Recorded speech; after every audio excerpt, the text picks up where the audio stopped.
صحیح بخاری حدیث نمبر 349۔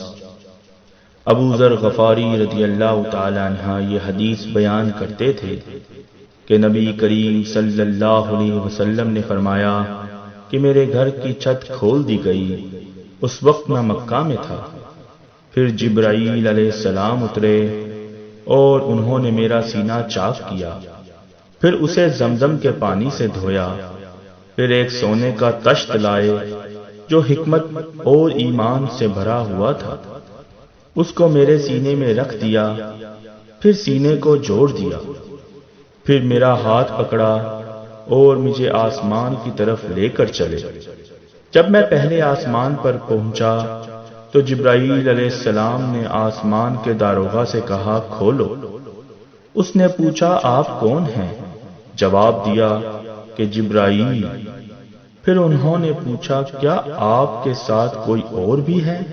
جواب دیا ہاں، میرے ساتھ محمد صلی اللہ علیہ وسلم ہیں۔ انہوں نے پوچھا کہ کیا ان کے بلانے کے لیے آپ کو بھیجا گیا تھا؟ کہا جی ہاں۔ پھر جب انہوں نے دروازہ کھولا تو ہم پہلے آسمان پر چڑھ گئے۔ وہاں ہم نے ایک شخص کو بیٹھے ہوئے دیکھا، ان کے داہنی طرف کچھ لوگوں کے جھنڈ تھے اور کچھ جھنڈ بائیں طرف تھے۔ جب وہ اپنی داہنی طرف دیکھتے تو مسکرا دیتے اور جب بائیں طرف نظر کرتے تو روتے۔ انہوں نے مجھے دیکھ کر فرمایا آؤ اچھے آئے ہو، صالح نبی اور صالح بیٹے۔ میں نے جبرائیل علیہ السلام سے پوچھا یہ کون ہیں؟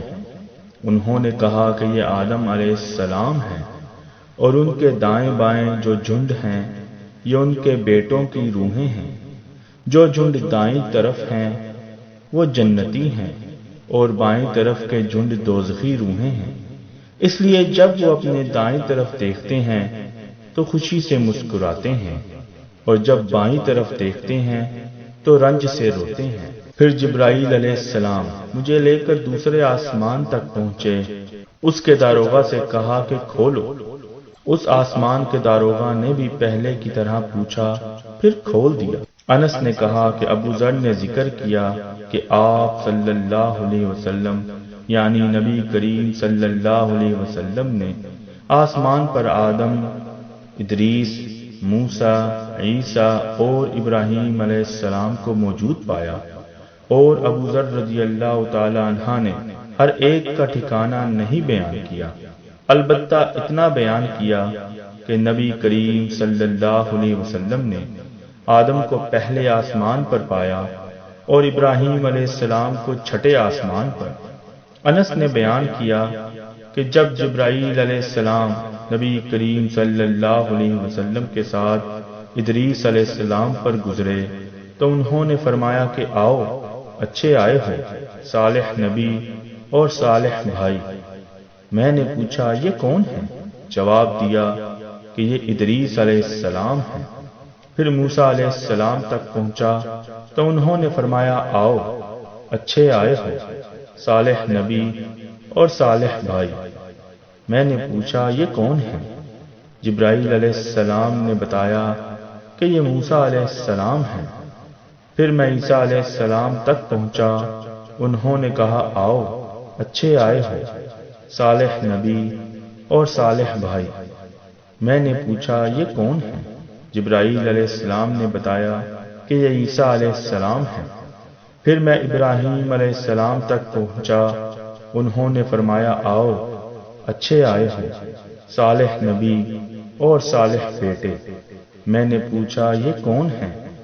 جبرائیل علیہ السلام نے بتایا کہ یہ ابراہیم علیہ السلام ہیں۔ ابن شہاب نے کہا کہ مجھے ابو بکر بن حزم نے خبر دی کہ عبداللہ بن عباس اور ابو حبتہ الانصاری رضی اللہ تعالی عنہ کہا کرتے تھے کہ نبی کریم صلی اللہ علیہ وسلم نے فرمایا پھر مجھے جبرائیل علیہ السلام لے کر چڑھے۔ اب میں اس بلند مقام تک پہنچ گیا جہاں میں نے قلم کی آواز سنی جو لکھنے والے فرشتوں کے قلموں کی آواز تھی۔ ابن حزم نے اپنے شیخ سے اور انس بن مالک نے ابو ذر رضی اللہ تعالی عنہ سے نقل کیا کہ نبی کریم صلی اللہ علیہ وسلم نے فرمایا، پس اللہ تعالیٰ نے میری امت پر 50 وقت کی نمازیں فرض کی۔ میں یہ حکم لے کر واپس لوٹا۔ جب موسیٰ علیہ السلام تک پہنچا تو انہوں نے پوچھا کہ آپ کی امت پر اللہ نے کیا فرض کیا ہے؟ میں نے کہا کہ 50 وقت کی نمازیں فرض کی ہیں۔ انہوں نے فرمایا، آپ واپس اپنے رب کی بارگاہ میں جائیے، کیونکہ آپ کی امت اتنی نمازوں کو ادا کرنے کی طاقت نہیں رکھتی ہے۔ میں واپس بارگاہ رب العزت میں گیا تو اللہ نے اس میں سے ایک حصہ کم کر دیا۔ پھر موسیٰ علیہ السلام کے پاس آیا اور کہا کہ ایک حصہ کم کر دیا گیا ہے۔ انہوں نے کہا کہ دوبارہ جائیے، کیونکہ آپ کی امت میں اس کے برداشت کی بھی طاقت نہیں ہے۔ پھر میں بارگاہ رب العزت میں حاضر ہوا، پھر ایک حصہ کم ہوا۔ جب موسیٰ علیہ السلام کے پاس پہنچا تو انہوں نے فرمایا کہ اپنے رب کی بارگاہ میں پھر جائیے، کیونکہ آپ کی امت اس کو بھی برداشت نہ کر سکے گی۔ پھر میں بار بار آیا گیا، پس اللہ تعالیٰ نے فرمایا کہ یہ نمازیں عمل میں 5 ہیں اور ثواب میں 50 کے برابر ہیں۔ میری بات بدلی نہیں جاتی۔ اب میں موسیٰ علیہ السلام کے پاس آیا تو انہوں نے پھر کہا کہ اپنے رب کے پاس جائیے، لیکن میں نے کہا کہ مجھے اپنے رب سے شرم آتی ہے۔ پھر جبرائیل علیہ السلام مجھے سدرۃ المنتہا تک لے گئے، جسے کئی طرح کے رنگوں سے ڈھانک رکھا تھا، جن کے متعلق مجھے معلوم نہیں ہوا کہ وہ کیا ہے۔ اس کے بعد مجھے جنت میں لے جایا گیا۔ میں نے دیکھا کہ اس میں موتیوں کے ہار ہیں اور اس کی مٹی مشک کی سی ہے۔